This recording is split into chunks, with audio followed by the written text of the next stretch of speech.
ನಮಸ್ಕಾರ ಸ್ನೇಹಿತರೆ, ಸುದ್ದಿಯಾನಕ್ಕೆ ಸ್ವಾಗತ. ನಾನು ಹರಿಪ್ರಸಾದ್. ಬಿಜೆಪಿಯ ಬೆನ್ನೆಲುಬಾಗಿರುವಂತಹ ಆರ್ಎಸ್ಎಸ್ನ ಸರಸಂಘ ಚಾಲಕ ಮೋಹನ್ ಭಾಗವತ್ ಮತ್ತೊಮ್ಮೆ ಅಖಂಡ ಭಾರತದ ಬಗ್ಗೆ ಮಾತನಾಡಿದ್ದಾರೆ. ಈ ಹಿಂದೆಯೂ ಹಲವು ಬಾರಿ ಭಾಗವತ್ ಅವರು ಅಖಂಡ ಭಾರತದ ಬಗ್ಗೆ ಪ್ರಸ್ತಾಪವನ್ನ ಮಾಡಿದ್ರು. ಈ ಹಿಂದೆ ಕೇವಲ 15-20 ವರ್ಷಗಳಲ್ಲಿನೇ ಅಖಂಡ ಭಾರತ ನಿರ್ಮಾಣ ಆಗ್ಬಿಡುತ್ತೆ ಅಂತ ಮೋಹನ್ ಭಾಗವತ್ ಅವರು ಹೇಳ್ಕೊಂಡಿದ್ರು. ಆದರೆ ಈ ಬಾರಿ ಈಗಿನ ವಿದ್ಯಾರ್ಥಿಗಳು ವೃದ್ಧರಾಗೋದಕ್ಕಿಂತ ಮುಂಚೆ ಅಖಂಡ ಭಾರತ ನಿರ್ಮಾಣ ಆಗಬಹುದು ಅನ್ನುವಂತಹ ಆಶಯವನ್ನ ವ್ಯಕ್ತಪಡಿಸಿದ್ದಾರೆ. ಆರ್ಎಸ್ಎಸ್ ಮತ್ತು ಬಿಜೆಪಿಯ ಅಜೆಂಡಾದಲ್ಲಿ ಅಖಂಡ ಭಾರತದ ನಿರ್ಮಾಣ ಅತ್ಯಂತ ಪ್ರಮುಖ ಸ್ಥಾನವನ್ನ ಪಡ್ಕೊಂಡಿದೆ. ದೆಹಲಿಯಲ್ಲಿ ನಿರ್ಮಾಣವಾಗಿರುವ ನೂತನ ಸಂಸತ್ ಭವನದಲ್ಲೂ ಕೂಡ ಅಖಂಡ ಭಾರತದ ನಕ್ಷೆಯನ್ನು ಬಿಡಿಸಲಾಗಿದೆ. ಅಷ್ಟಕ್ಕೂ ಅಖಂಡ ಭಾರತ ಅಂದ್ರೆ ಏನು? ಅಖಂಡ ಭಾರತದ ಒಳಗೆ ಯಾವೆಲ್ಲ ದೇಶಗಳು ಬರ್ತವೆ? ಭೌಗೋಳಿಕವಾಗಿ ಅಖಂಡ ಭಾರತ ಎಷ್ಟು ವಿಸ್ತಾರವಾಗಿದೆ? ಆರ್ಎಸ್ಎಸ್ ಹೇಳ್ತಾ ಇರುವ ಅಖಂಡ ಭಾರತದ ಕಲ್ಪನೆ ಹೀಗಿದೆ. ಈಗಿನ ಜಮಾನದಲ್ಲಿ ಅಂತಾರಾಷ್ಟ್ರೀಯ ಒಪ್ಪಂದಗಳು ಮತ್ತು ಕಟ್ಟುಪಾಡುಗಳ ಜಗತ್ತಿನಲ್ಲಿ ನಿಜಕ್ಕೂ ಅಖಂಡ ಭಾರತದ ನಿರ್ಮಾಣ ಸಾಧ್ಯ ಇದೆಯಾ? ಇಲ್ಲಿರುವಂತಹ ರಿಯಾಲಿಟಿ ಏನು? ಈ ಎಲ್ಲ ಇಂಟ್ರೆಸ್ಟಿಂಗ್ ವಿಚಾರಗಳ ಬಗ್ಗೆ ಇವತ್ತಿನ ಈ ಎಪಿಸೋಡ್ನಲ್ಲಿ ನಾನು ನಿಮಗೆ ಮಾಹಿತಿಯನ್ನ ನೀಡ್ತೀನಿ. ಕಡೆ ತನಕವೂ ಕೂಡ ವಿಡಿಯೋವನ್ನ ಮಿಸ್ ಮಾಡದೆ ನೋಡಿ. ಹಾಗೆಯೇ ನಿಮ್ಮ ಅಭಿಪ್ರಾಯವನ್ನು ಕಾಮೆಂಟ್ ಮೂಲಕ ತಿಳಿಸಿ. ಜೊತೆಗೆ ನಿಷ್ಪಕ್ಷಪಾತ ಜರ್ನಲಿಸಂ ಮಾಡುವಂತಹ ಸುದ್ದಿಯಾನದ ಸಬ್ಸ್ಕ್ರೈಬರ್ ಆಗೋದಕ್ಕೆ ಮರಿಬೇಡಿ.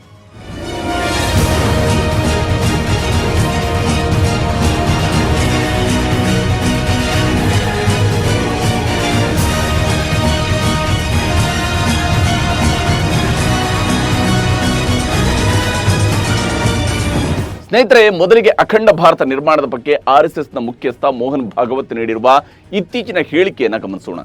ಮಹಾರಾಷ್ಟ್ರದ ನಾಗ್ಪುರದಲ್ಲಿ ವಿದ್ಯಾರ್ಥಿಗಳನ್ನ ಉದ್ದೇಶಿಸಿ ಮಾತನಾಡ್ತಾ ಇದ್ದ ಸಂದರ್ಭದಲ್ಲಿ ಓರ್ವ ವಿದ್ಯಾರ್ಥಿ ಭಾಗವತ್ ಅವರಿಗೆ ಒಂದು ಪ್ರಶ್ನೆಯನ್ನು ಕೇಳಿದ್ದ, ಅಖಂಡ ಭಾರತ ಯಾವಾಗ ಸಾಕಾರ ಆಗತ್ತೆ ಅಂತ. ಅದಕ್ಕೆ ಉತ್ತರವಾಗಿ ಭಾಗವತ್ ಅವರು ಹೇಳಿರುವಂಥದ್ದು, ಮನಸ್ಸು ಮಾಡಿದ್ರೆ, ಇಚ್ಛಾಶಕ್ತಿಯನ್ನು ಹೊಂದಿದ್ರೆ ಈಗಿನ ಯುವಜನಾಂಗ ಇದು ವಯಸ್ಸಾಗೋದ್ರ ಒಳಗಡೆ ಅಂದ್ರೆ ನೀವು ವೃದ್ಧರಾಗೋದ್ರ ಒಳಗಡೆ ಅಖಂಡ ಭಾರತದ ನಿರ್ಮಾಣವನ್ನ ಮಾಡೋದಕ್ಕೆ ಸಾಧ್ಯ ಅನ್ನುವಂತಹ ಕನಸೊಂದನ್ನ ವಿದ್ಯಾರ್ಥಿಗಳ ಮುಂದೆ ಮೋಹನ್ ಭಾಗವತ್ ಅವರು ಬಿತ್ತಿದ್ದಾರೆ. ಅಷ್ಟೇ ಅಲ್ಲದೆ ಅಖಂಡ ಭಾರತ ನಿರ್ಮಾಣಕ್ಕೆ ಪೂರಕವಾದಂತಹ ಬೆಳವಣಿಗೆಗಳು ಕೂಡ ನಡೀತಾ ಇವೆ. ನಮ್ಮ ದೇಶದಿಂದ ಪ್ರತ್ಯೇಕಗೊಂಡವರಿಗೆ ಈಗ ತಮ್ಮ ತಪ್ಪಿನ ಅರಿವಾಗ್ತಾ ಇರಬಹುದು. ನಾವು ಭಾರತದ ಗುಣವನ್ನ ಮೊದಲು ಒಪ್ಪಿಕೊಳ್ಳಬೇಕು. ಅಖಂಡ ಭಾರತ ಅಂದ್ರೆ ಕೇವಲ ಮ್ಯಾಪ್ ನಲ್ಲಿರುವಂತಹ ಗೆರೆಯನ್ನ ಅಳಿಸುವುದಷ್ಟೇ ಅಲ್ಲ, ಭಾರತದ ಆಂತರಿಕ ಸ್ವಭಾವವನ್ನ ಅಳವಡಿಸಿಕೊಳ್ಳಬೇಕು. ಒಮ್ಮೆ ಭಾರತದ ಸ್ವಭಾವವನ್ನ ಎಲ್ಲರೂ ಸ್ವೀಕರಿಸಿದ್ರು ಅಂದ್ರೆ ಬಳಿಕ ಯಾವುದೇ ಬದಲಾವಣೆಗಳನ್ನ ಮಾಡಬೇಕಾದ ಅವಶ್ಯಕತೆ ಇಲ್ಲ. ಎಲ್ಲವೂ ಕೂಡ ಸ್ವಾಭಾವಿಕವಾಗಿ ಭಾರತದ ಜೊತೆಗೆ ಒಂದುಗೂಡುತ್ತಾ ಹೋಗುತ್ತೆ ಅಂತ ಆರ್ಎಸ್ಎಸ್ನ ಮುಖ್ಯಸ್ಥ ಮೋಹನ್ ಭಾಗವತ್ ಅವರು ಹೇಳಿದ್ದಾರೆ. ಹಾಗಿದ್ರೆ ಆರ್ಎಸ್ಎಸ್ ಮುಂದಿಡ್ತಾ ಇರುವಂತಹ ಅಖಂಡ ಭಾರತ ಅಂದ್ರೆ ಹೇಗಿರುತ್ತೆ? ಇದರಲ್ಲಿ ಯಾವೆಲ್ಲ ದೇಶಗಳು ಬರ್ತವೆ ಅನ್ನೋದನ್ನು ಕೂಡ ಇಲ್ಲಿ ನಾವು ತಿಳಿದುಕೊಳ್ಳಬೇಕಾಗುತ್ತೆ. ಮೊದಲಿಗೆ ಅಖಂಡ ಭಾರತದಲ್ಲಿ ಯಾವೆಲ್ಲ ದೇಶಗಳು ಬರ್ತವೆ ಆರ್ಎಸ್ಎಸ್ನ ಪ್ರಕಾರ ಅನ್ನೋದನ್ನ ನೋಡೋಣ. ಇತಿಹಾಸದ ಬೇರೆ ಬೇರೆ ಕಾಲಘಟ್ಟಗಳಲ್ಲಿ ಮತ್ತು ಹಿಂದೂ ಪುರಾಣಗಳಲ್ಲಿ ಉಲ್ಲೇಖವಾಗಿರುವ ಪ್ರಕಾರ ಅಫ್ಘಾನಿಸ್ತಾನ, ಪಾಕಿಸ್ತಾನ, ಭಾರತ, ಬಾಂಗ್ಲಾದೇಶ, ಭೂತಾನ್, ಮಯನ್ಮಾರ್, ನೇಪಾಳ, ಮಾಲ್ದೀವ್ಸ್, ಶ್ರೀಲಂಕಾ ಮತ್ತು ಚೀನಾ ಹಿಡಿತದಲ್ಲಿರುವಂತಹ ಟಿಬೆಟ್ ಅಖಂಡ ಭಾರತದ ಭಾಗವಾಗಿದೆ. ಆದರೆ 1947ಕ್ಕೂ ಮೊದಲು ಅಂದ್ರೆ ದೇಶ ಸ್ವಾತಂತ್ರ್ಯಗೊಳ್ಳುವುದಕ್ಕಿಂತ ಮುಂಚಿತವಾಗಿ ನಾವು ಬಳಸ್ತಾ ಇದ್ದಂತಹ ನಕ್ಷೆಯಲ್ಲಿ ಅಥವಾ ನಮ್ಮ ಭಾರತದಲ್ಲಿ ಪಾಕಿಸ್ತಾನ ಮತ್ತು ಬಾಂಗ್ಲಾದೇಶವು ಕೂಡ ಭಾರತದ ಭಾಗವಾಗಿನೇ ಗುರುತಿಸಿಕೊಂಡಿತ್ತು. ಮತ್ತು ಇದನ್ನು ನಾವು ಅಖಂಡ ಭಾರತದ ಸದ್ಯದ ಅಂದ್ರೆ ಇತ್ತೀಚಿನ ಇತಿಹಾಸದ ಮಾದರಿಯಾಗಿ ಇದನ್ನು ನಾವು ಗುರುತಿಸಬಹುದು. ಅಖಂಡ ಭಾರತ ಅಂದ್ರೆ ಪಾಕಿಸ್ತಾನ ಮತ್ತು ಬಾಂಗ್ಲಾದೇಶವನ್ನು ಒಳಗೊಂಡಿರುವಂತಹ ಭಾರತದ ಭೂಪ್ರದೇಶ ಅಂತ. ಇನ್ನು ಇತಿಹಾಸ ತಜ್ಞರ ಪ್ರಕಾರ ಅಖಂಡ ಭಾರತ ಅಥವಾ ಅಖಂಡ ಹಿಂದೂಸ್ತಾನ ಪದವನ್ನ ಸ್ವಾತಂತ್ರ್ಯದ ಚಳವಳಿ ವೇಳೆಯಲ್ಲಿ ಕೂಡ ಬಳಸಲಾಗ್ತಾ ಇತ್ತು. ಸ್ವಾತಂತ್ರ್ಯ ಹೋರಾಟಗಾರರಲ್ಲಿ ಒಬ್ಬರಾಗಿದ್ದಂತಹ ಕನಯ್ಯಲಾಲ್ ಮಾಣಿಕ್ಲಾಲ್ ಮುನ್ಷಿ ಅವರು ಅಖಂಡ ಭಾರತದ ಪರಿಕಲ್ಪನೆಯನ್ನ ಪ್ರಸ್ತಾಪಿಸಿ ಮಹಾತ್ಮ ಗಾಂಧೀಜಿಯವರ ಜೊತೆಗೂ ಕೂಡ ಅದರ ಬಗ್ಗೆ ಚರ್ಚೆಯನ್ನು ನಡೆಸಿದ್ರು. ಬ್ರಿಟಿಷರು ಭಾರತದ ಹಿಂದೂ ಮತ್ತು ಮುಸ್ಲಿಮರ ನಡುವೆ ಒಡಕು ಸೃಷ್ಟಿಸ್ತಾ ಇದ್ದಾರೆ ಅನ್ನುವಂತಹ ಕಾರಣಕ್ಕೆ ಅಖಂಡ ಭಾರತದ ಪರಿಕಲ್ಪನೆಯನ್ನ ಆಗ KM ಮುನ್ಷಿ ಅವರು ಮುಂದಿಟ್ಟಿದ್ರು. ಸಹಜವಾಗಿಯೇ ಗಾಂಧೀಜಿ ಕೂಡ ಅದಕ್ಕೆ ಒಪ್ಪಿಗೆಯನ್ನು ಸೂಚಿಸಿದ್ರು. ಆದರೆ ಪಾಕಿಸ್ತಾನ ಅನ್ನುವ ರಾಷ್ಟ್ರದ ನಿರ್ಮಾಣಕ್ಕಾಗಿ ಆಗ್ರಹ ಜೋರಾಗ್ತಾ ಇದ್ದಂತೆಯೇ ಕನಯ್ಯಲಾಲ್ ಅವರು ಗಾಂಧೀಜಿಯವರ ಅಹಿಂಸಾ ನೀತಿಯನ್ನ ಬಿಟ್ಟು ನಾಗರಿಕ ಯುದ್ಧದ ಐಡಿಯಾವನ್ನ ಬೆಂಬಲಿಸಿದ್ರು. ಈ ಮೂಲಕ ಮುಸ್ಲಿಂ ಲೀಗ್ ಪಾಕಿಸ್ತಾನದ ಐಡಿಯಾವನ್ನ ಬಿಟ್ಟು ಬಿಡಲಿ, ಹಿಂದೂಗಳು ಮತ್ತು ಮುಸಲ್ಮಾನರು ಅಖಂಡ ಭಾರತದ ಒಳಗೆ ಇರಲಿ ಅನ್ನುವಂಥದ್ದು KM ಮುನ್ಷಿ ಅವರ ಉದ್ದೇಶವಾಗಿತ್ತು. 1946ರಲ್ಲಿ KM ಮುನ್ಷಿ ಅವರು ಮತ್ತೆ ಗಾಂಧೀಜಿಯವರ ಒತ್ತಾಸೆಯಂತೆ ಕಾಂಗ್ರೆಸ್ಗೆ ಸೇರ್ಪಡೆ ಆಗ್ತಾರೆ, ಮರು ಸೇರ್ಪಡೆ ಆಗ್ತಾರೆ. ಮುಂದೆ ಅವರು ಕಾಂಗ್ರೆಸ್ನ ಸರ್ಕಾರದಲ್ಲೂ ಕೂಡ ಭಾಗವಾಗ್ತಾರೆ, ಮಂತ್ರಿ ಆಗ್ತಾರೆ, ಕಾನ್ಸ್ಟಿಟ್ಯೂಂಟ್ ಅಸೆಂಬ್ಲಿಯ ಮೆಂಬರ್ ಕೂಡ ಆಗಿದ್ದಿರ್ತಾರೆ. ಅಷ್ಟೇ ಅಲ್ಲದೆ ಮುಂದೆ ಅವರು KM ಮುನ್ಷಿ ಅವರು ಸ್ವತಂತ್ರ ಪಾರ್ಟಿಯನ್ನ ಜಾಯಿನ್ ಆಗ್ತಾರೆ. ಹಾಗೆಯೇ ವಿಶ್ವ ಹಿಂದೂ ಪರಿಷತ್ನ ಸಂಸ್ಥಾಪಕ ಸದಸ್ಯರುಗಳಲ್ಲಿ ಅವರು ಕೂಡ ಒಬ್ಬರಾಕಿದ್ರು. ಆದರೆ ಇದೆಲ್ಲವೂ ಕೂಡ ಒಂದು ಭಾಗ. ಆದರೆ ನಾವು 1940ರ ಕಾಲಘಟ್ಟದ ವಿಚಾರಕ್ಕೆ ಬಂದಾಗ ಅಷ್ಟೊತ್ತಿಗಾಗಲೇ ಭಾರತ ಮತ್ತು ಪಾಕಿಸ್ತಾನ ಅನ್ನುವಂತಹ ಎರಡು ರಾಷ್ಟ್ರಗಳ ಸ್ಥಾಪನೆಗೆ ಬ್ರಿಟಿಷರು ಒಡಕಿನ ಬೀಜ ಬಿತ್ತಿ ಅದರ ಫಲ ಕೊಯ್ಯೋದಿಕ್ಕೆ ಸಿದ್ಧತೆಯನ್ನು ನಡೆಸಿದರು. ಬ್ರಿಟಿಷರು ಭಾರತದಲ್ಲಿ ಹಿಂದೂ ಮುಸಲ್ಮಾನರನ್ನ ಒಡೆದು ಆಳುವಂತಹ ನೀತಿಯೊಂದನ್ನು ಮಾತ್ರ ಪಾಲಿಸಿಕೊಂಡು ಬಂದಿದ್ರು. ಹೀಗಾಗಿ ಬ್ರಿಟಿಷರು ಇರೋವರೆಗೂ ಕೂಡ ಹಿಂದೂ ಮುಸ್ಲಿಮರ ಮಧ್ಯೆ ಒಗ್ಗಟ್ಟು ಸಾಧ್ಯವೇ ಇರಲಿಲ್ಲ. ಅಸಲಿಗೆ ಅಖಂಡ ಭಾರತದ ಪರ ಕೇವಲ ಹಿಂದೂಗಳು ಮಾತ್ರವಲ್ಲ, ಮುಸ್ಲಿಂ ಸ್ವಾತಂತ್ರ್ಯ ಹೋರಾಟಗಾರರು ಕೂಡ ನಿಂತಿದ್ರು. ಇದಕ್ಕೆ ಭಾರತದ ಸ್ವಾತಂತ್ರ್ಯ ಸಂಗ್ರಾಮದಲ್ಲಿ ಹಲವು ಉದಾಹರಣೆಗಳನ್ನು ನಾವು ನೀಡ್ತಾ ಹೋಗಬಹುದು. ಅಖಂಡ ಭಾರತದ ಪರ ಪ್ರಬಲವಾಗಿ ಧ್ವನಿ ಎತ್ತಿದ್ದ ಮತ್ತೊಬ್ಬ ವ್ಯಕ್ತಿ ಅಂದ್ರೆ ಅದು ಹಿಂದೂ ಮಹಾಸಭಾದ ಮುಖ್ಯಸ್ಥರಾಗಿದ್ದ VD ಸಾವರ್ಕರ್. 1937ರಲ್ಲಿ ಮೊದಲ ಬಾರಿಗೆ ಅಧಿಕೃತವಾಗಿ ಅಖಂಡ ಭಾರತದ ಬಗ್ಗೆ ಸಾವರ್ಕರ್ ಅವರು ಕೂಡ ಮಾತನಾಡಿದರು. ಅಹಮದಾಬಾದ್ನಲ್ಲಿ ನಡೆದಿದ್ದ ಹಿಂದೂ ಮಹಾಸಭಾದ 19ನೇ ಸಮ್ಮೇಳನದಲ್ಲಿ ಸಾವರ್ಕರ್ ಕಾಶ್ಮೀರದಿಂದ ರಾಮೇಶ್ವರ ಮತ್ತು ಈಗಿನ ಪಾಕಿಸ್ತಾನದ ಸಿಂಧ್ನಿಂದ ಅಸ್ಸಾಂವರೆಗೆ ಅಖಂಡ ಭಾರತ ಇದೆ ಅಂತ ಪ್ರತಿಪಾದನೆಯನ್ನ ಮಾಡಿದರು. ಸಾವರ್ಕರ್ ಪ್ರಕಾರ ಇಂಡಸ್ ನದಿಯಿಂದ ಸಮುದ್ರದವರೆಗೆ ಮತ್ತು ಹಿಮಾಲಯದಿಂದ ಕೆಳಗಿನ ಭಾಗ ಹಿಂದೂಗಳ ಪವಿತ್ರ ಸ್ಥಳ ಅಂತ ಅವರು ಹೇಳಿಕೆಯನ್ನ ಕೊಟ್ಟಿದ್ರು. ಸಾವರ್ಕರ್ ಪ್ರಕಾರ ಅಖಂಡ ಭಾರತ ಅನ್ನುವಂಥದ್ದು ಹಿಂದೂಗಳ ಪಾಲಿನ ಪುಣ್ಯ ಭೂಮಿ ಆಗಿತ್ತು. ಆದರೆ ಬ್ರಿಟಿಷರು ಭಾರತವನ್ನು ಒಡೆದು ಆಳುವ ನಿಟ್ಟಿನಲ್ಲಿ ಮುಸ್ಲಿಂ ಲೀಗ್ಗೆ ಕುಮ್ಮಕ್ಕು ನೀಡ್ತಾ ಇದ್ದಾಗ ಹಿಂದೂ ಮಹಾಸಭಾದ ನಾಯಕರು ಮುಸ್ಲಿಂ ಲೀಗ್ ಜೊತೆಗೆ ಮೈತ್ರಿಯನ್ನ ಮಾಡಿಕೊಂಡಿದ್ದರು ಅನ್ನೋದರ ಬಗ್ಗೆಯೂ ಕೂಡ ಉಲ್ಲೇಖಗಳು ಸಿಗ್ತವೆ. ಹಿಂದೂ ಮಹಾಸಭಾದ ಪಾಕಿಸ್ತಾನ ರಚನೆಯ ಠರಾವುಗಳ ವಿರುದ್ಧ ಮತ ಚಲಾಯಿಸಿದ್ರೂ ಕೂಡ ಕಾಂಗ್ರೆಸ್ ಅನ್ನು ವಿರೋಧಿಸುವ ಕಾರಣಕ್ಕಾಗಿ ಬ್ರಿಟಿಷರ ಅಜೆಂಡಾದ ಪರವಾಗಿ ಹಿಂದೂ ಮಹಾಸಭಾ ಕೂಡ ನಿಂತಿತ್ತು ಎನ್ನುವ ಆಪಾದನೆಯೂ ಕೂಡ ಇತಿಹಾಸದ ಪುಟಗಳಲ್ಲಿ ದಾಖಲಾಗಿವೆ. ಯಾಕಂದ್ರೆ ಹಿಂದೂ ಮಹಾಸಭಾ ಏಕಭಾಷೆ ಏಕಧರ್ಮದ ಪರವಾಗಿ ನಿಂತು ಹಿಂದೂ ರಾಷ್ಟ್ರದ ಪರಿಕಲ್ಪನೆಯ ಅಡಿಯಲ್ಲಿ ಅಖಂಡ ಭಾರತವನ್ನ ಬಯಸ್ತಾ ಇತ್ತು. ಸ್ವಾತಂತ್ರ್ಯ ಬಳಿಕವೂ ಕೂಡ ಹಿಂದೂ ಮಹಾಸಭಾ ಮತ್ತು RSSನಂತಹ ಹಿಂದೂ ಸಂಘಟನೆಗಳ ಪಾಲಿಗೆ ಅಖಂಡ ಭಾರತ ಅನ್ನುವಂಥದ್ದು ಪ್ರಮುಖ ಗುರಿಯಾಗಿಯೇ ಉಳಿದುಕೊಂಡಿದೆ. ಜೊತೆಗೆ ಹಿಂದೂ ರಾಷ್ಟ್ರ ಅನ್ನುವಂಥದ್ದು ಕೂಡ ಈ ಅಜೆಂಡಾದ ಭಾಗವಾಗಿರುವುದನ್ನು ನಾವಿಲ್ಲಿ ಗಮನಿಸಬಹುದು. ಹಾಗೆಯೇ ಭಾರತದ ವಿಭಜನೆಯ ಸಂದರ್ಭದಲ್ಲಿ ಮುಸ್ಲಿಂ ಲೀಗ್ ಕೂಡ ಇಸ್ಲಾಂ ಧರ್ಮದ ಛತ್ರಿ ಅಡಿಯಲ್ಲಿನೇ ದೇಶವನ್ನು ಸ್ಥಾಪಿಸುವ ಗುರಿಯನ್ನ ನಿಗದಿ ಮಾಡಿಕೊಂಡಿತ್ತು. ಹೀಗಾಗಿ ಮುಸ್ಲಿಂ ಲೀಗ್ ಯಾವತ್ತಿದ್ರೂ ಅಖಂಡ ಭಾರತದ ವಿರೋಧಿಯಾಗಿತ್ತು ಅನ್ನೋದನ್ನ ನಾವು ಮರಿಬಾರದು. ವಿಶೇಷವಾಗಿ 1948ರ ಜನವರಿ 30ರಂದು ಮಹಾತ್ಮ ಗಾಂಧೀಜಿಯವರ ಹತ್ಯೆಯ ಬಳಿಕ RSS ಸಂಘಟನೆಯನ್ನ ದೇಶದಲ್ಲಿ ನಿಷೇಧಿಸಲಾಗಿತ್ತು.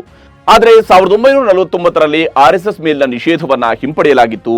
ಆಗ RSSನ ಮುಖ್ಯಸ್ಥರಾಗಿದ್ದ MS ಗೋಲ್ವಾಲ್ಕರ್ ಅವರು ಸುದ್ದಿಗೋಷ್ಠಿಯೊಂದರಲ್ಲಿ ಮಾತನಾಡ್ತಾ ಭಾರತದಿಂದ ವಿಭಜನೆಯಾಗಿರುವ ಬಗ್ಗೆ ಪಾಕಿಸ್ತಾನಕ್ಕೆ ಖುಷಿ ಇಲ್ಲ, ಭಾರತ ಮತ್ತು ಪಾಕಿಸ್ತಾನವನ್ನು ಮತ್ತೆ ಒಂದುಗೂಡಿಸುವ ಪ್ರಯತ್ನ ಮಾಡಬೇಕಿದೆ ಅಂತ ಹೇಳಿಕೆಯನ್ನ ಕೊಟ್ಟಿದ್ರು. ಗೋಲ್ವಾಲ್ಕರ್ ತಮ್ಮ ಪುಸ್ತಕದಲ್ಲಿ ಹಿಂದೂಗಳ ಸಾಮ್ರಾಜ್ಯದಲ್ಲಿ ಅಫ್ಘಾನಿಸ್ತಾನ ಕೂಡ ಬರುತ್ತೆ, ಅಫ್ಘಾನಿಸ್ತಾನವು ಕೂಡ ಭಾರತದ ಭಾಗ ಅಂತ ಬರೆದುಕೊಂಡಿದ್ದಾರೆ. ಮಹಾಭಾರತದಲ್ಲಿ ಧೃತರಾಷ್ಟ್ರನ ಪತ್ನಿ ಗಾಂಧಾರಿ ಅಫ್ಘಾನಿಸ್ತಾನದ ಗಂಧಾರ ದೇಶದವಳು, ಅಂದ್ರೆ ಈಗಿನ ಕಂದಹಾರ್ ಮೂಲದವರು ಅಂತ ಉಲ್ಲೇಖ ಮಾಡಲಾಗಿದೆ. ಹೀಗೆ ಪುರಾಣಗಳ ಆಧಾರದಲ್ಲಿ ಮತ್ತು ಇತಿಹಾಸದಲ್ಲಿ ಭಾರತದ ರಾಜರು ಆಳ್ವಿಕೆ ನಡೆಸಿದ್ದ ಪ್ರದೇಶಗಳ ಆಧಾರದಲ್ಲಿ ಅಖಂಡ ಭಾರತದ ಕಲ್ಪನೆಯನ್ನ ಮುಂದಿಟ್ಟಿದ್ರು. 1953ರಲ್ಲಿ ಭಾರತೀಯ ಜನಸಂಘ ಕೂಡ ಅಖಂಡ ಭಾರತವನ್ನೇ ಪ್ರತಿಪಾದಿಸಿತು. ಭಾರತೀಯ ಜನಸಂಘದ ಸ್ಥಾಪಕರಾಗಿದ್ದ ಶ್ಯಾಮ್ ಪ್ರಸಾದ್ ಮುಖರ್ಜಿಯವರು ಜಮ್ಮು ಕಾಶ್ಮೀರಕ್ಕೆ 370ನೇ ವಿಧಿಯ ಮೂಲಕ ವಿಶೇಷ ಸ್ಥಾನಮಾನ ನೀಡಿರುವುದರ ವಿರುದ್ಧ ಹೋರಾಟವನ್ನು ನಡೆಸಿದರು. ಜಮ್ಮು ಕಾಶ್ಮೀರಕ್ಕೆ ವಿಶೇಷ ಸ್ಥಾನಮಾನ ಕೊಟ್ಟರೆ ಅದು ಅಖಂಡ ಭಾರತದ ಐಡಿಯಾದ ವಿರುದ್ಧ ಆಗಿರುತ್ತೆ ಅಂತ ಅವರು ಪ್ರತಿಪಾದನೆಯನ್ನ ಮಾಡಿದ್ರು.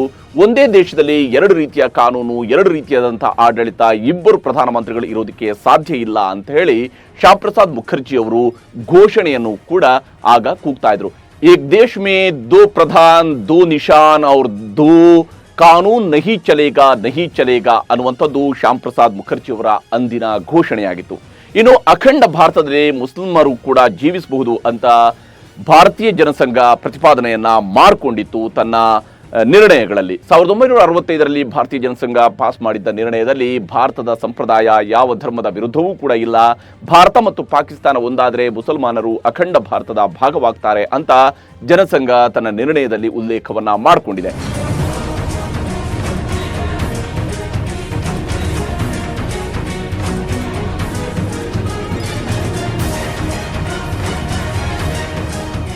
RSSನ ಪ್ರಕಾಶನ ಸಂಸ್ಥೆ ಸುರುಚಿ ಪ್ರಕಾಶನ ಈ ಹಿಂದೆ ಪುಣ್ಯಭೂಮಿ ಭಾರತ ಅಂತ ನಕ್ಷೆಯೊಂದನ್ನು ರಿಲೀಸ್ ಮಾಡಿತ್ತು. ಅದರಲ್ಲಿ ಅಫ್ಘಾನಿಸ್ತಾನವನ್ನ ಉಗ್ಗನತನ್ ಮತ್ತೆ ಮಯನ್ಮಾರನ್ನ ಬ್ರಹ್ಮದೇಶ, ಟಿಬೆಟ್ ಅನ್ನ ತ್ರಿವಿಷ್ಟ ಬಂಗಾಳ ಸಮುದ್ರವನ್ನ ಗಂಗಾ ಸಾಗರ, ಅರಬ್ಬಿ ಸಮುದ್ರವನ್ನ ಸಿಂಧೂ ಸಾಗರ, ಹಾಗೆ ಇಂಡಿಯನ್ ಓಷನ್ ಅನ್ನ ಹಿಂದೂ ಮಹಾಸಾಗರ ಅಂತಾನೆ ಉಲ್ಲೇಖವನ್ನ ಮಾಡಲಾಗಿದೆ. ಈಗಲೂ RSSನ ಕಚೇರಿಗಳಲ್ಲಿ ಆಗಸ್ಟ್ 14 ಅಂದ್ರೆ ಪಾಕಿಸ್ತಾನದ ಸ್ವಾತಂತ್ರ್ಯ ದಿನವನ್ನ ಅಖಂಡ ಭಾರತ ಸಂಕಲ್ಪ ದಿನ ಅಂತ ಆಚರಿಸಲಾಗ್ತಾ ಇದೆ. ಆದರೆ ಇಲ್ಲಿ ಒಂದಷ್ಟು ಗೊಂದಲಗಳು ಕೂಡ ಇದ್ದೇ ಇವೆ. ವಿ ಡಿ ಸಾವರ್ಕರ್ ಪಾಲಿಗೆ ಅಖಂಡ ಭಾರತ ಅನ್ನುವಂಥದ್ದು ಭೌಗೋಳಿಕ ರಿಯಾಲಿಟಿ ಆಗಿತ್ತು. ಆದರೆ ಈಗಿನ RSS ಮಾತ್ರ ಅಖಂಡ ಭಾರತ ಅನ್ನುವಂಥದ್ದು ಭೌಗೋಳಿಕ ಪರಿಕಲ್ಪನೆ ಅಲ್ಲ, ಇದೊಂದು ಸಾಂಸ್ಕೃತಿಕ ಪರಿಕಲ್ಪನೆ ಅಂತ ಪರಿಗಣಿಸಿದೆ. ಪಾಕಿಸ್ತಾನ, ಬಾಂಗ್ಲಾದೇಶ ಸೇರಿದಂತೆ ಅಖಂಡ ಭಾರತದಲ್ಲಿರುವ ದೇಶಗಳಿಗೆ ಸಾಂಸ್ಕೃತಿಕವಾದ ಸಂಬಂಧವಿದೆ ಅಂತ RSS ಹೇಳ್ತಾ ಇದೆ. ಅಸಲಿಗೆ ಅಖಂಡ ಭಾರತದ ಕಾನ್ಸೆಪ್ಟ್ ಕಳೆದ 70 ವರ್ಷಗಳಲ್ಲಿ ಬದಲಾಗ್ತಾನೆ ಸಾಗಿದೆ. RSSನ ಮೂಲ ನಾಯಕರ ಪ್ರಕಾರ ಅಖಂಡ ಭಾರತ ಅನ್ನುವಂಥದ್ದು ಒಂದು ದೇಶ. ಇಡೀ ಅಖಂಡ ಭಾರತಕ್ಕೆ ಒಂದೇ ಸಂವಿಧಾನ, ಒಂದೇ ಸಂಸತ್ತು ಮತ್ತು ಒಂದೇ ಸೇನೆ ಇರಲಿದೆ ಅಂತ ಹೇಳ್ತಿದ್ರು. ಆದರೆ ಈಗಿನ RSS ನಾಯಕರು ಅಖಂಡ ಭಾರತ ಒಂದೇ ದೇಶವಾಗಬೇಕು ಅಂತೇನಿಲ್ಲ, ಬದಲಾಗಿ ಒಂದೇ ಸಾಂಸ್ಕೃತಿಕ ಪ್ರದೇಶ ಆಗಲಿ ಅಂತ ಬಯಸ್ತಾ ಇದ್ದಾರೆ. ದೆಹಲಿಯಲ್ಲಿರುವ ನೂತನ ಸಂಸತ್ನಲ್ಲಿ ಅಖಂಡ ಭಾರತದ ನಕ್ಷೆಯನ್ನು ರಚಿಸುವುದಕ್ಕೆ ಕಾರಣ ಏನು ಅನ್ನೋ ಬಗ್ಗೆಯೂ ಕೂಡ ಮೋದಿ ಸರ್ಕಾರ ಒಂದು ಸ್ಪಷ್ಟನೆಯನ್ನ ನೀಡಿತು. ಅಶೋಕ ಚಕ್ರವರ್ತಿಯ ಸಾಮ್ರಾಜ್ಯ ಎಲ್ಲಿವರೆಗೆ ಇತ್ತು ಅನ್ನೋದನ್ನ ಇಲ್ಲಿ ನಾವು ಪ್ರತಿಬಿಂಬಿಸಿದ್ದೇವೆ. ಅಶೋಕನ ಕಾಲದ ಮೌರ್ಯರ ಸಾಮ್ರಾಜ್ಯ ಹೇಗಿತ್ತು, ಅಖಂಡ ಭಾರತ ಅನ್ನುವಂಥದ್ದು ಅಶೋಕನ ಕಾಲದಲ್ಲಿ ರಿಯಾಲಿಟಿ ಆಗಿತ್ತು ಅನ್ನೋದಕ್ಕೆ ಸಾಕ್ಷಿ ಅಂತ ಕೇಂದ್ರ ಸರ್ಕಾರ ಹೇಳಿಕೊಂಡಿತು. ಇಲ್ಲಿ ಇನ್ನೊಂದು ಇಂಟ್ರೆಸ್ಟಿಂಗ್ ಸಂಗತಿಯನ್ನು ನಾವು ಹೇಳಲೇಬೇಕು. ಕ್ರಿಸ್ತಪೂರ್ವ 250ರಲ್ಲಿ ಅಶೋಕ ಚಕ್ರವರ್ತಿ ತನ್ನ ಸಾಮ್ರಾಜ್ಯ ಎಲ್ಲಿವರೆಗೆ ಇದೆ ಅನ್ನೋದರ ಬಗ್ಗೆ ನಕ್ಷೆಯೊಂದನ್ನ ಸಿದ್ಧಪಡಿಸಿದ. ಇದರಲ್ಲಿ ಅಖಂಡ ಭಾರತದ ಕಲ್ಪನೆ ಸ್ಪಷ್ಟವಾಗಿ ಗೋಚರ ಆಗುತ್ತೆ. ಇನ್ನು ಪುರಾತತ್ವ ಶಾಸ್ತ್ರಜ್ಞರು ಉತ್ತರ ಭಾರತದಲ್ಲಿ ಜನರು ಬಳಸ್ತಾ ಇದ್ದಂತಹ ವಸ್ತುಗಳು ಮತ್ತು ನಾಣ್ಯಗಳನ್ನ ಅಫ್ಘಾನಿಸ್ತಾನದಲ್ಲೂ ಕೂಡ ಪತ್ತೆ ಹಚ್ಚಿದ್ದಾರೆ. ಅಶೋಕನ ಆಡಳಿತದ ಸಮಯದಲ್ಲಿದ್ದಂತಹ ಕಲ್ಲಿನ ಬರಹಗಳು ಕರ್ನಾಟಕದಿಂದ ಹಿಡಿದು ಅಫ್ಘಾನಿಸ್ತಾನದ ಕಂದಹಾರ್ನಲ್ಲೂ ಕೂಡ ಸಿಕ್ಕಿವೆ. ಹೀಗಾಗಿ ಮೌರ್ಯನರ ಸಾಮ್ರಾಜ್ಯ ಎಲ್ಲಿವರೆಗೆ ಇತ್ತು ಅನ್ನೋದನ್ನ ನಾವಿಲ್ಲಿ ಅರ್ಥ ಮಾಡ್ಕೊಳ್ಬಹುದು.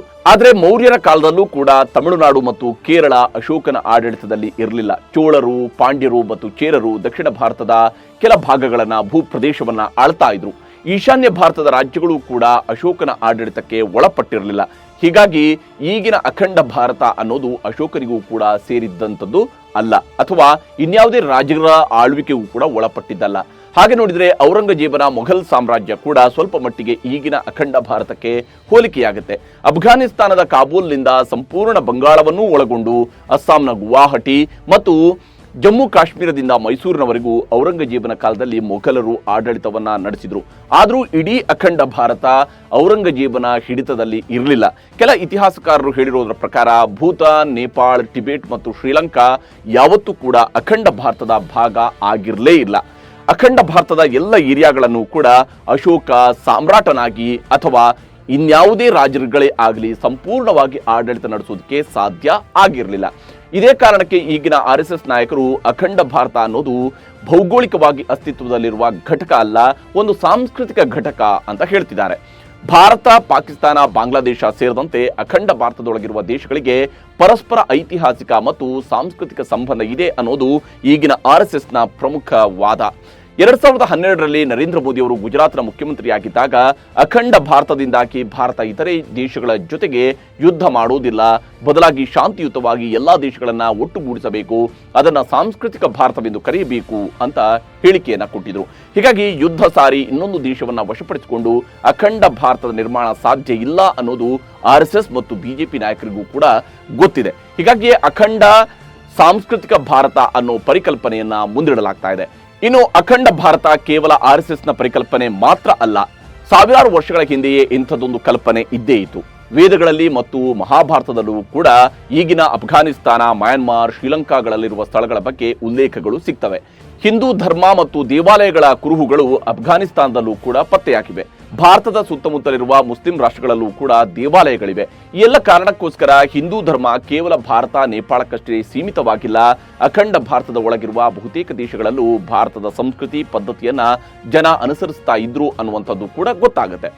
ಹೀಗಾಗಿನೇ ಅಖಂಡ ಭಾರತ ಅನ್ನೋ ಪರಿಕಲ್ಪನೆ ದೇಶದಲ್ಲಿ ಇನ್ನೂ ಕೂಡ ಚಾಲ್ತಿಯಲ್ಲಿ ಇದ್ದೇ ಇದೆ. ಇಲ್ಲಿ ಒಂದಂತೂ ನಿಜ, RSS ಆಗಲಿ ಬಿಜೆಪಿ ಆಗಲಿ ಪಾಕಿಸ್ತಾನ ಸೇರಿದಂತೆ ಇತರೆ ರಾಷ್ಟ್ರಗಳ ವಿರುದ್ಧ ಯುದ್ಧ ಸಾರಿ ಅಖಂಡ ಭಾರತ ನಿರ್ಮಾಣ ಮಾಡಬೇಕು ಅಂತ ಹೇಳ್ತಾ ಇಲ್ಲ, ಅದು ಸಾಧ್ಯವೂ ಕೂಡ ಇಲ್ಲ. ಆದರೆ ಅಖಂಡ ಭಾರತದ ಪರಿಕಲ್ಪನೆ ಮೂಲಕ ಯುರೋಪ್ ಮಾದರಿಯಲ್ಲಿ ಏಷ್ಯಾ ರಾಷ್ಟ್ರಗಳ ಒಟ್ಟುಗೂಡಿಸುವಿಕೆ ಅಥವಾ ಭಾರತೀಯ ಉಪಖಂಡದ ಒಟ್ಟುಗೂಡಿಸುವಿಕೆಯ ಉದ್ದೇಶವನ್ನು ಕೂಡ ಹೊಂದಲಾಗಿದೆ. ಯುರೋಪಿಯನ್ ಯೂನಿಯನ್ನಲ್ಲಿ ಒಟ್ಟು 27 ರಾಷ್ಟ್ರಗಳಿವೆ. EU ಸಂಸತ್ತನ್ನು ಕೂಡ ರಚಿಸಲಾಗಿದೆ. ಯುರೋಪ್ ರಾಷ್ಟ್ರಗಳ ಮಧ್ಯೆ ಸುಲಭವಾಗಿ ವ್ಯಾಪಾರ ವಹಿವಾಟುಗಳು ನಡೀತಾ ಇವೆ. ವೀಸಾ, ಪಾಸ್ಪೋರ್ಟ್ ಇಲ್ಲದೆ ಓಡಾಡೋದಕ್ಕೆ ಅವಕಾಶ ಇದೆ. ಯೂರೋ ಕರೆನ್ಸಿ ಮೂಲಕ ತಮ್ಮದೇ ಆದಂತಹ ಅರ್ಥವ್ಯವಸ್ಥೆಯನ್ನು ಕೂಡ ನಿರ್ಮಿಸಿಕೊಂಡಿದ್ದಾರೆ. ಈ ಮೂಲಕ ವೇಗವಾಗಿ ಅಭಿವೃದ್ಧಿ ಸಾಧಿಸುವುದು ಇದರ ಹಿಂದಿರುವಂತಹ ಉದ್ದೇಶ. ಇದೇ ರೀತಿಯಲ್ಲಿ ಅಖಂಡ ಭಾರತದ ರಾಷ್ಟ್ರಗಳು ಕೂಡ ಒಟ್ಟಾದಲ್ಲಿ ಏಷ್ಯಾ ರಾಷ್ಟ್ರಗಳು ಅಂದರೆ ಭಾರತೀಯ ಉಪಖಂಡದಲ್ಲಿರುವಂತಹ ರಾಷ್ಟ್ರಗಳು ಜಾಗತಿಕ ಮಟ್ಟದಲ್ಲಿ ಪ್ರಭಾವ ಬೀರುವುದಕ್ಕೆ ಸಾಧ್ಯ ಅನ್ನೋದು ಇಲ್ಲಿರುವಂತಹ ಒಂದು ಚಿಂತನೆ. ಆದರೆ ಇಲ್ಲಿ ಎಲ್ಲ ದೇಶಗಳ, ಎಲ್ಲ ಧರ್ಮಗಳ, ಎಲ್ಲ ವರ್ಗದ ಜನರು ಪರಸ್ಪರ ಗೌರವದಿಂದ ಶಾಂತಿಯುತವಾಗಿ ಸಾಗಿದ್ರೆ ಮಾತ್ರ ಅಖಂಡ ಭಾರತ ಪರಿಕಲ್ಪನೆ ನಿಜವಾಗುವುದಕ್ಕೆ ಸಾಧ್ಯ. ಹಾಗೆಯೇ ಭಾರತದ ಸಂವಿಧಾನದಲ್ಲಿ ವ್ಯಕ್ತಪಡಿಸಿರುವ ಆಶಯಗಳ ಆಧಾರದಲ್ಲಿ ನಡೆದಾಗ ಮಾತ್ರ ಈ ಅಖಂಡ ಭಾರತದ ಕಲ್ಪನೆಗೊಂದು ಮಾರ್ಗ ಸಿಗಬಹುದು. ಆದರೆ ಪಾಕಿಸ್ತಾನದ ವಿಚಾರದಲ್ಲಿ ಒಂದು ಸೂಕ್ಷ್ಮವನ್ನ ನಾವಿಲ್ಲಿ ಅಂದಾಜಿಸಬಹುದು. ಸದ್ಯ ಪಾಕಿಸ್ತಾನದ ಒಳಗಿರುವಂತಹ ಬಲೂಚಿಸ್ತಾನ ಮತ್ತು ಪಾಕ್ ಆಕ್ರಮಿತ ಕಾಶ್ಮೀರದಲ್ಲಿ ಈಗಾಗಲೇ ಜನರು ಅಲ್ಲಿನ ಸರ್ಕಾರದ ವಿರುದ್ಧ ದಂಗೆ ಎದ್ದಿದ್ದಾರೆ. ನಮ್ಮನ್ನ ಭಾರತದ ಜೊತೆಗೆ ಸೇರಿಸಿ ಅಂತ ಪ್ರತಿನಿತ್ಯ ಜನ ಬೀದಿಗೆ ಇಳಿತಾ ಇದ್ದಾರೆ. ಮತ್ತೊಂದೆಡೆ ಪಾಕಿಸ್ತಾನದಲ್ಲಿ ಅರಾಜಕತೆ ತಾಂಡವವಾಡ್ತಾ ಇದೆ. ಒಪ್ಪೊತ್ತಿನ ಊಟಕ್ಕೂ ಕೂಡ ಕೋಟಿ ಕೋಟಿ ಮಂದಿ ಪರದಾಡ್ತಾ ಇದ್ದಾರೆ. ಪಾಕಿಸ್ತಾನದ ಸಾಮಾನ್ಯ ಜನರು ನಾವು ಭಾರತದಿಂದ ಬೇರ್ಪಟ್ಟಿದ್ದೇ ತಪ್ಪು, ಭಾರತ ಸರ್ಕಾರದ ಆಡಳಿತದಲ್ಲಿ ಗುಲಾಮರ ರೀತಿ ಇರುತ್ತಿದ್ರು, ಇದಕ್ಕಿಂತ ಚೆನ್ನಾಗಿ ಬದುಕು ಕಟ್ಟಿಕೊಳ್ಳಬಹುದಾಗಿತ್ತು, ನಮ್ಮನ್ನ ಭಾರತವೇ ಆಳ್ವಿಕೆ ಮಾಡಲಿ, ಭಾರತದ ಜೊತೆಗೆ ಸೇರಿಸಲಿ ಅನ್ನುವಂತಹ ಮಾತುಗಳನ್ನು ಇತ್ತೀಚಿನ ದಿನಗಳಲ್ಲಿ ಪಾಕಿಸ್ತಾನಿಗಳ ಬಾಯಿಂದಲೇ ಕೇಳಿ ಬರ್ತಾ ಇರುವಂಥದ್ದು ಸುಳ್ಳಲ್ಲ. ಇವೆಲ್ಲದರ ಜೊತೆಗೆ ಅಖಂಡ ಭಾರತ ಅನ್ನೋದು ಬಿಜೆಪಿ ಪಾಲಿಗೆ ದೊಡ್ಡ ವೋಟ್ ಬ್ಯಾಂಕ್ ಕೂಡ ಆಗಿದೆ. ತನ್ನ ಹೈಪರ್ ರಾಷ್ಟ್ರೀಯತೆಯನ್ನು ಇನ್ನಷ್ಟು ಬಲಗೊಳಿಸುವುದಕ್ಕೆ ಅಖಂಡ ಭಾರತ ಅನ್ನುವ ಪದ ದೊಡ್ಡ ಶಕ್ತಿಯಾಗಿದೆ. ಹಿಂದೂಗಳ ವೋಟ್ ಕ್ರೋಢೀಕರಣಕ್ಕೆ ಅಖಂಡ ಭಾರತದ ಪರಿಕಲ್ಪನೆಯಲ್ಲಿ RSS ಮತ್ತು ಬಿಜೆಪಿ ನಾಯಕರು ಪದೇ ಪದೇ ಈ ವಿಚಾರವನ್ನು ಮುನ್ನೆಲೆಗೆ ತರ್ತಾನೆ ಇರ್ತಾರೆ. ಇದಿಷ್ಟು RSS ಪ್ರತಿಪಾದಿಸ್ತಾ ಇರುವ ಅಖಂಡ ಭಾರತದ ಕುರಿತ ಒಂದಿಷ್ಟು ಇಂಟ್ರೆಸ್ಟಿಂಗ್ ಮಾಹಿತಿ. ಇದರ ಬಗ್ಗೆ ನಿಮ್ಮ ಅಭಿಪ್ರಾಯವನ್ನು ಕಾಮೆಂಟ್ ಮೂಲಕ ತಿಳಿಸುವುದಕ್ಕೆ ಮರಿಬೇಡಿ. ನಮಸ್ಕಾರ.